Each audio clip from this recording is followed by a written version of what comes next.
My grandmother tried to force me into an arranged marriage when I was 16, so I exposed her entire human trafficking operation. I should have known something was off when grandmother Veta started measuring my hips at breakfast. Not casually, with an actual tape measure while I waist-ringed to eat my cereal. 34 inches, she announced to my mother, scribbling notes in her leather-bound book. Perfect breeding proportions. I nearly choked on my Lucky Charms. What's happening? I asked. But Mom just stared into her coffee like it held the secrets of the universe. For 3 months, strange men had been visiting our house. They'd sit in grandmother's parlor drinking tea while she paraded me around like a show pony. I was told they were business associates, but something about their stares made my skin crawl. The truth hit me when I found the contracts. I was looking for my birth certificate when I discovered grandmother's filing cabinet wasn't locked. Inside were dozens of folders labeled with girls' names, ages, and what looked like invoices. My hands shook as I opened the folder marked Esperanza, age 16. That was me. Esperanza was my real name, though everyone called me Essie. The papers inside made me sick. Medical records I'd never consented to. Photos someone had taken without my knowledge. And worst of all, a signed contract between my grandmother and someone named Dmitry Koff for $45,000. I was being sold. The medical records were horrifying. They detailed everything. Confirmation I was still a virgin, fertility assessments, even dental records. At the bottom, in grandmother's handwriting, delivery date March 15th, payment upon receipt. March 15th was next week. That night, I pretended to have food poisoning and stayed in my room, photographing every document. There were files on 17 other girls. Some I recognized from school. Others were unfamiliar, with notes like delivered Ataclant or payment complete. One file made me physically vomit. A girl named Luna, only 14, with a bright red deceased stamp across her photo. I had stumbled onto something much bigger than an arranged marriage. The next morning, grandmother announced my wedding to the family. Essie will be moving to Eastern Europe next week, she said over pancakes, as casually as if discussing the weather. She's marrying a successful businessman who will provide well for her. My father looked confused. Since when? Since it was decided, grandmother cut him off with a look that could freeze hell. I excused myself and called my cousin Ricardo, who was studying criminal justice. When I sent him the photos, his response was immediate. Holy Essie, this is human trafficking. Call the FBI now. But I couldn't. Not yet. Because that afternoon, I overheard grandmother coordinating with someone about other girls being moved the same week. This was happening to others right now. I needed more evidence. For 3 days, I became a spy in my own home. I recorded conversations, photographed visitor license plates, and documented every detail. She had been doing this for years, selling girls from our community to buyers overseas. The breaking point came when I discovered they planned to drug me. She's been asking too many questions, I heard grandmother tell someone. Give her the sedative in her morning orange juice. She'll sleep until Prague. Prague. I was being shipped to Prague like cargo. That night, I created a digital evidence package. Photos, audio recordings, financial records. I uploaded it all to a secure cloud drive and prepared to send it to the FBI, local police, and media outlets. But first, I had one more thing to do. The next morning, grandmother gathered the family for my farewell breakfast. Mom sat crying. Dad looked lost. My little brother Diego kept asking why I had to leave. As grandmother raised her orange juice in a toast to new beginnings, I stood up. Before we toast, I said, pulling out my phone, I have something to share. I hit play on the recording of her discussing my sale price. The room went dead silent. You sick? My father whispered, finally understanding. Grandmother lunged for my phone, but I was faster. I'd already hit send on 18 different emails. Too late, I said. The FBI should be here any minute. And that's when she told me something that made my blood run cold. You stupid girl, she hissed. You have no idea how deep this goes. Your precious family is already on the list. Your mother agreed to this. Your father signed the papers. I turned to look at my parents. Mom wouldn't meet my eyes. Dad's face had gone white as fresh snow. What is she talking about? I demanded, my voice cracking like brittle glass. The silence stretched until my mother finally broke, her words coming out in broken sobs. Wowed them money, she whispered, her hands shaking around her coffee cup. Gambling debts. Your father's gambling debts. They said this was the only way to make it right. My father stood up abruptly, knocking over his chair with a crash that echoed through our small dining room. Veta said it was just an arranged marriage, he said desperately, his voice rising to almost a shout. Rich husband, good life in Europe. She never said, she never told us. Never said what? Grandmother laughed bitterly, a sound like nails on a chalkboard. Never said you were selling your daughter to pay off your poker losses. Never said these men don't take wives. They take slaves. Never said half these girls end up dead within a year. The room started spinning. My own parents had sold me. My own blood, my own flesh and bone had put a price tag on my head and shaken hands on the deal. That's when the front door exploded open with a crash that shook the entire house. FBI, everyone on the ground. Hands where we can see them. Agents flooded our dining room in full tactical gear. Automatic weapons drawn, shouting commands that barely registered through the roaring in my ears. In the chaos, I saw grandmother frantically trying to destroy papers,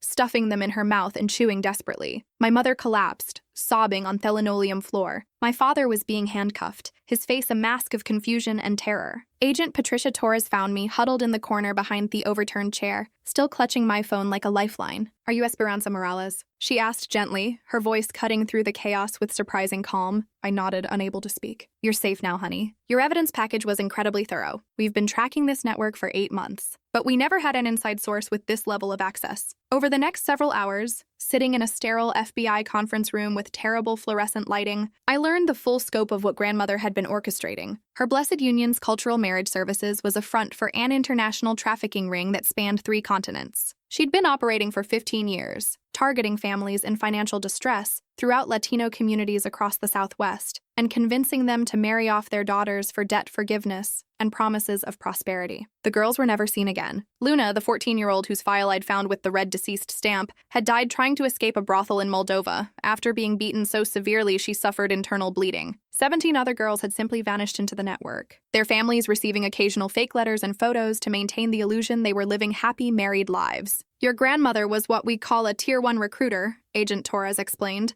sliding a thick folder across the metal table. She identified vulnerable families, built trust within communities through church connections and cultural organizations, then exploited desperate financial situations to convince parents they were doing what was best for their daughters. The financial records I'd photographed revealed transactions totaling over $1.2 million across multiple years, with individual sales ranging from $25,000 for younger girls to $65,000 for older teenagers with specific physical characteristics buyers had requested. Agent Torres opened the folder to reveal surveillance photos I'd never seen before. Pictures of grandmother meeting with men in expensive suits at upscale restaurants, exchanging briefcases in hotel parking lots, even boarding private jets with young girls who looked terrified and confused. "We've been building this case since 2019, she continued. But trafficking networks are like icebergs. We could only see the tip. Your evidence gave us the entire underwater structure. During questioning, more family secrets emerged that made my stomach turn. My parents had been in debt for $47,000 from Dad's gambling addiction that had spiraled out of control over 3 years. What started as occasional poker games had escalated to daily casino visits, online betting, and eventually desperate loans from increasingly dangerous people. Grandmother had offered to clear the entire debt in exchange for me, presenting herself as a savior, offering a solution that would benefit everyone involved. She had photographs, my mother sobbed during her interrogation, her mascara creating black rivers down her cheeks. Pictures of other girls who'd married through her service. Beautiful houses, expensive clothes, jewelry. She said Essie would live like a princess in Europe, that these men specifically wanted American wives they could spoil and pamper. But the medical exams grandmother had secretly arranged through her network told a completely different story. The buyers weren't looking for wives to spoil. They were purchasing young, healthy girls for exploitation and various forms of forced labor, including prostitution, domestic servitude, and in some cases organ harvesting. "Did you know about the other girls in your community who had gone missing?" Agent Torres asked my parents during their second day of questioning. My mother broke down completely, her entire body shaking with sobs that sounded like they were being torn from her soul. "We suspected something was wrong when the Ramirez girl went missing last year," she confessed. Rosa was only 15 when she left for her wedding in Romania. Her mother kept asking Veta for more contact information, saying the letters Rosa was sending didn't sound like her voice. But Veta always had explanations: cultural adjustment, learning a new language, being busy with her new wealthy lifestyle. The letters were fake. Rosa Ramirez had been killed 6 months after her wedding while trying to escape a trafficking compound in Bucharest. Her body was never recovered. Agent Torres slid another photograph across the table, a surveillance image from Romanian police showing a young girl who looked like Rosa being forced into a van outside a train station. "This was taken 2 days before she died," Agent Torres said quietly. "She'd managed to escape the compound and made it almost to the embassy before they caught her." My father, sitting in his orange jail jumpsuit, stared at the photo with haunted eyes. "How many?" he whispered. "How many girls did we help kill by staying silent?" 46, Agent Torres replied without hesitation. "That's how many girls your mother-in-law trafficked during her 15-year operation." Esperanza would have been number 47. 3 days later, the coordinated raids began. Using my evidence and testimony, along with months of FBI surveillance, agents simultaneously struck 12 locations across 4 states. The operation involved over 200 federal agents, local police officers, and international law enforcement partners. They arrested grandmother at 6 a.m., while she wastering to flee to Mexico with 3 suitcases full of cash and fake identification documents. She fought like a wild cat, scratching one agent's face and biting another before they could get the handcuffs on her. Dmitry Klov, who was actually Viktor Petrov, a convicted trafficker who'd been on Interpol's most wanted list for 7 years, was arrested at a luxury hotel in Phoenix, where he'd been waiting for my delivery. When agents broke down his door, they found him with detailed plans for transporting 4 girls to various international destinations that same week. The safe house where I was supposed to be taken was raided simultaneously by a joint task force, located in a nondescript warehouse on the outskirts of Tucson. It had been set up to look like a legitimate shipping business from the outside. Inside, they found 4 other girls.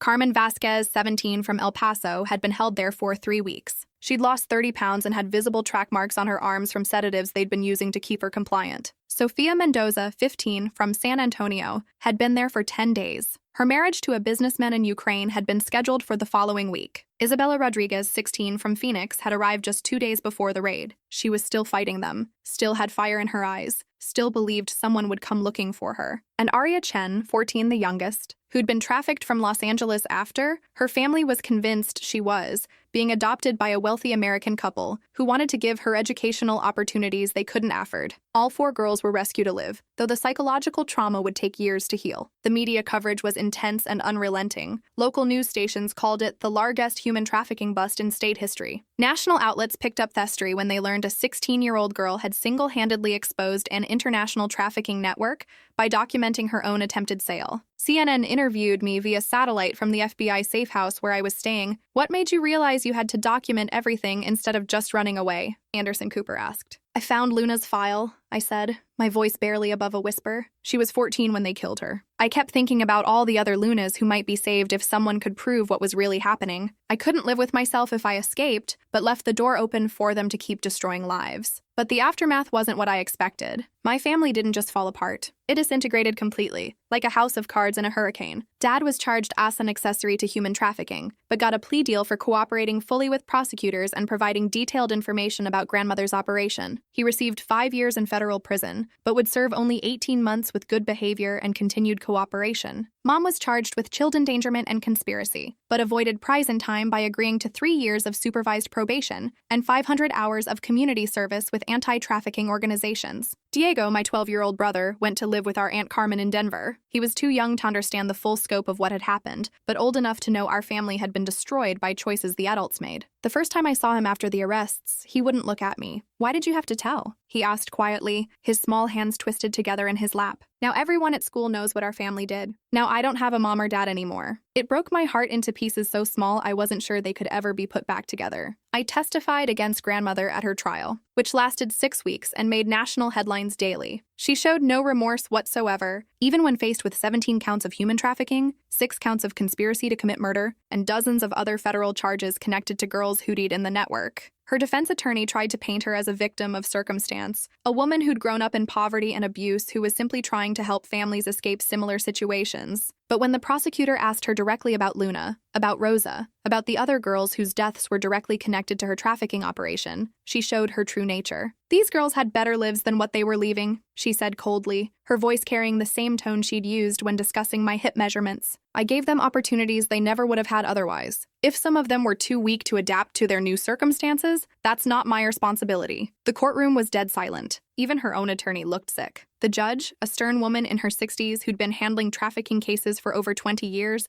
leaned forward with an expression of barely controlled disgust. "Ma'am, you facilitated the sale, rape, torture, and murder of dozens of children for profit. You destroyed families, traumatized communities, and showed absolutely no regard for human life. This court finds you to be a dangerous predator who poses an ongoing threat to society." She sentenced grandmother to life without the possibility of parole, plus 300 additional years to run consecutively. As they led her away in shackles, grandmother turned to look directly at him in the witness gallery. Her eyes were filled with pure hatred, but also something else, fear. For the first time in my life, the woman who had terrified me since childhood looked small and powerless. During the trial, I learned even more disturbing details about the scope of the operation. Grandmother had been abused and sold herself as a young girl in Mexico, trafficked across the border at age 13 by men who promised her family she'd find work as a maid for wealthy Americans. Instead, she spent 3 years in forced prostitution before escaping during a police raid in El Paso. Rather than breaking the cycle of abuse, she'd decided to profit from it, convincing herself that she was giving girls opportunities while building a network that generated millions in revenue. "Trauma doesn't excuse evil," Agent Torres told me after the sentencing. Some people who experience horrific abuse dedicate their lives to protecting others from the same fate. Others become predators themselves, perpetuating the cycle because they've learned to see exploitation as normal. The psychological evaluation conducted by federal experts revealed that grandmother had been operating similar trafficking networks in New Mexico, Texas, and California over the past 20 years. I was number 46 on her master list of trafficked girls. 6 months after the trial ended, I was invited to testify before Congress about gaps in human trafficking prevention and prosecution. Standing at that podium in the House of Representatives, looking out at dozens of lawmakers who had the power to change systems, I thought about Luna, about Rosa, about all the girls whose names I'd never learn.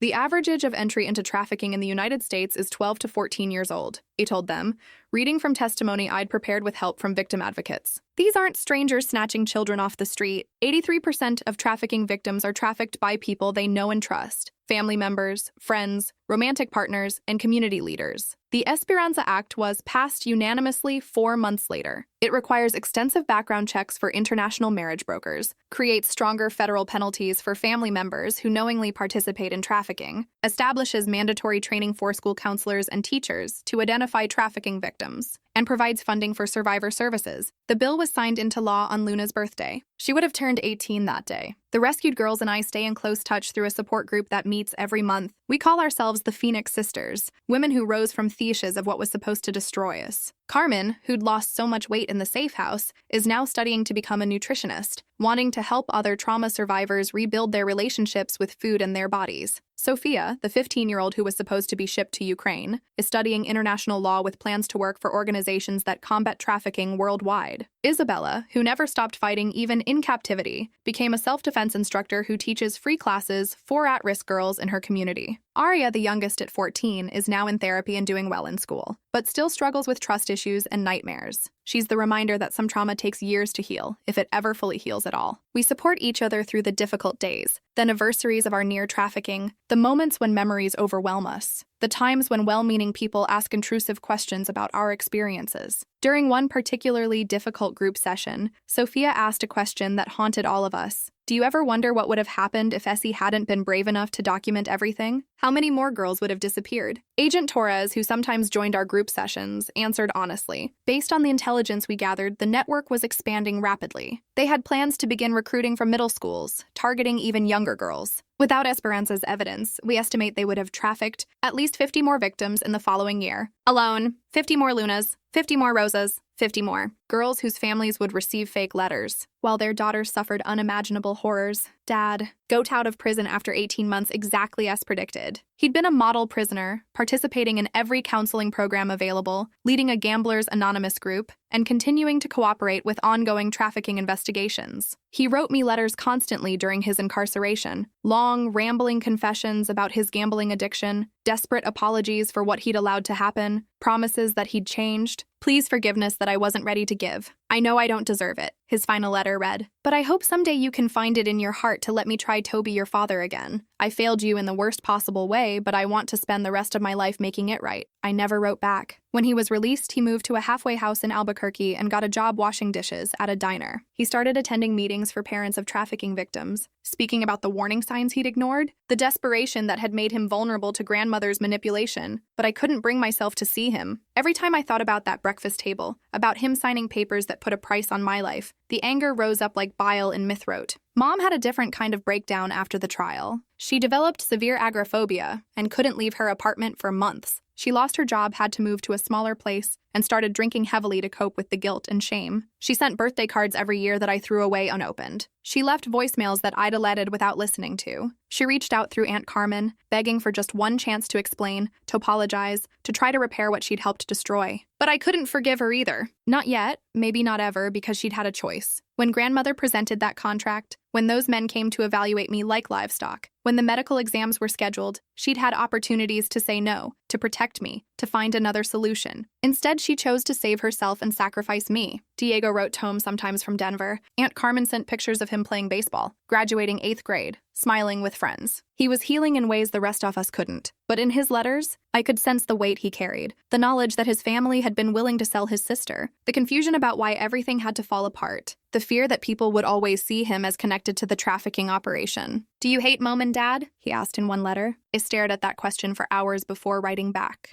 "I don't hate them," I finally replied, "but I can't trust them, and I can't pretend that what they did was okay just because they were scared or desperate. Some things can't be forgiven, even by family." Last year, E got a call from Agent Torres that changed everything. "We found something you should know about," she said, her voice carrying that careful tone she used when delivering news that could be good or devastating. They discovered grandmother's real records, not the files I'd found in her cabinet, but her actual master database hidden in a safety deposit box, registered under a fake name in 3 different states. She kept detailed notes about every girl she'd trafficked over 20 years. Agent Torres explained, including their final locations, the buyers' real identities, and in some cases, what happened to them after the sales were completed. My heart stopped. "Luna, we've been able to rescue 3 more girls using her information," Agent Torres said. "They're alive because of your courage to expose this network when you did." Luna, the 14-year-old, I thought was dead based on the deceased stamp in her file, was actually being held in a compound in Bulgaria. The death certificate had been forged to close her case and stop any family inquiries. When Bulgarian authorities raided the location based on grandmother's intelligence, they found Luna, now 17, along with 8 other trafficking victims from various countries. She'd been forced into prostitution for 3 years, had suffered multiple injuries and infections, and had tried to kill herself twice, but she was alive. The first time I spoke to Luna via video call, arranged through victim services and international law enforcement, I barely recognized the laughing girl from the school photos I'd seen in her file. She was painfully thin, her hair had been shaved off, and she had scars on her arms that told stories I didn't want to imagine. But her eyes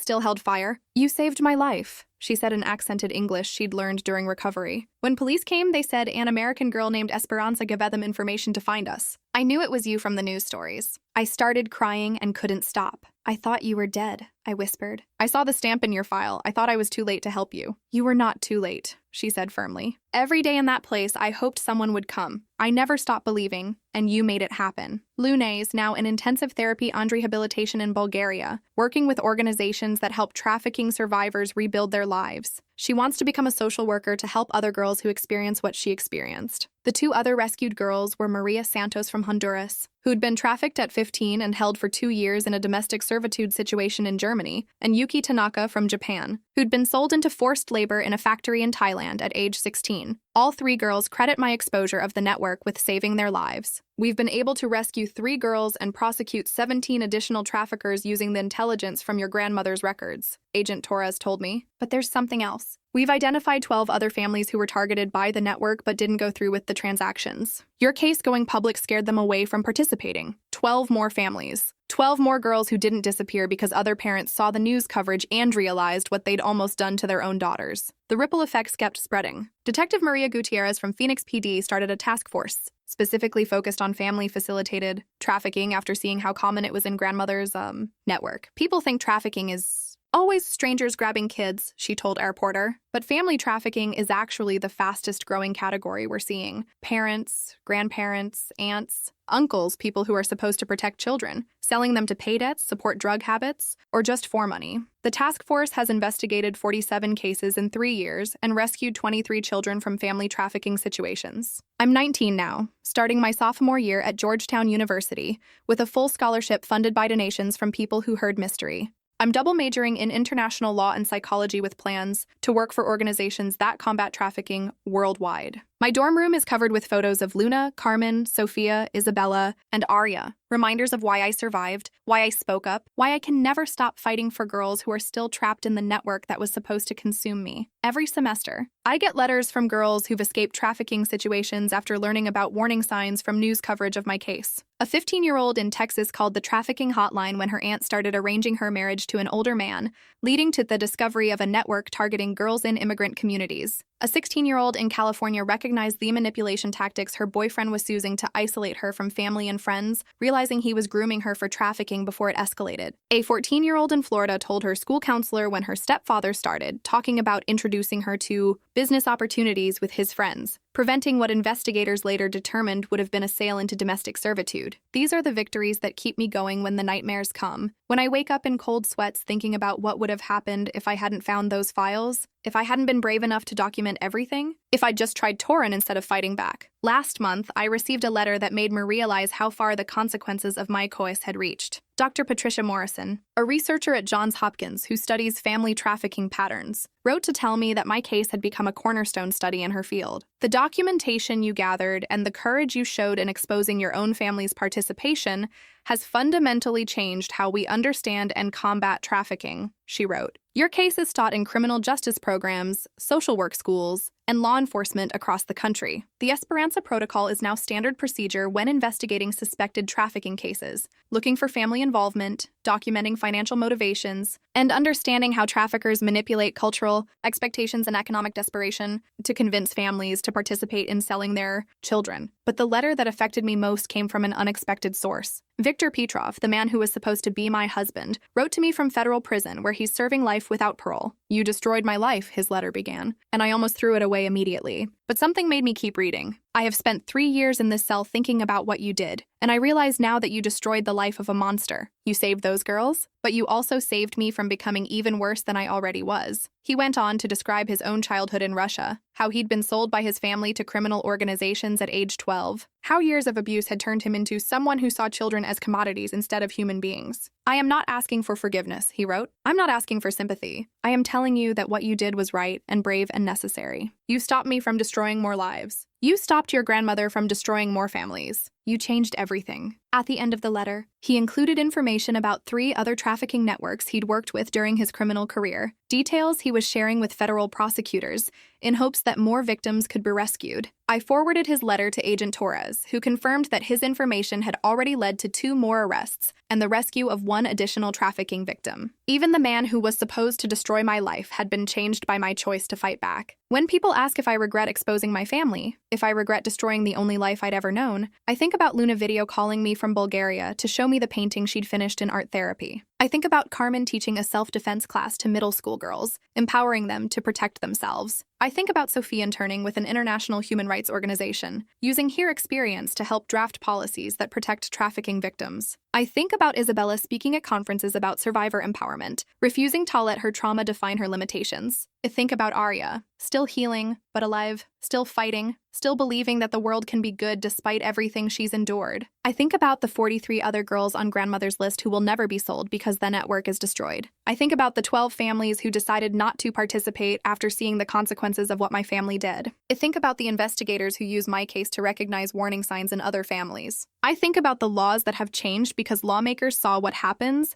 when trafficking hides behind cultural traditions and family authority. And I remember what grandmother said during her final phone call from prison, 6 months before she died of a heart attack in her cell. You destroyed your own family, she hissed. Her voice as cold and bitter as ever. Was it worth it? Was destroying everyone you loved worth saving a few strangers? I thought about Diego, who was safe with Aunt Carmen and thriving in school, no longer living in a house where children could be sold to pay adult debts. I thought about the girls who were alive because I spoke up, because I documented everything, because I chose truth over family loyalty. I thought about the families who had never faced this choice because the network that preyed on them was gone. Yes, he told her, my voice steady and sure, it was worth it. Saving those girls was worth everything. And I hung up on her forever. 3 years later, I still believe that. Even on the hard days, even when I miss having a family, even when I wonder what my life would have looked like if I just kept quiet and found another way to escape, because some things are more important than family loyalty. Some things are more important than keeping secrets. Some fights are worth losing everything for, and some choices, once made, define who you are forever. I chose to be someone who protects children instead of someone who stays silent while they're destroyed. I chose to be someone who documents truth instead of someone who lives comfortable lies. I chose to be someone who breaks cycles instead of someone who perpetuates them. And every day, when I wake up in my dorm room covered with photos of survivors, when I read letters from girls who escaped because of warnings my case provided, when I study international law so I can fight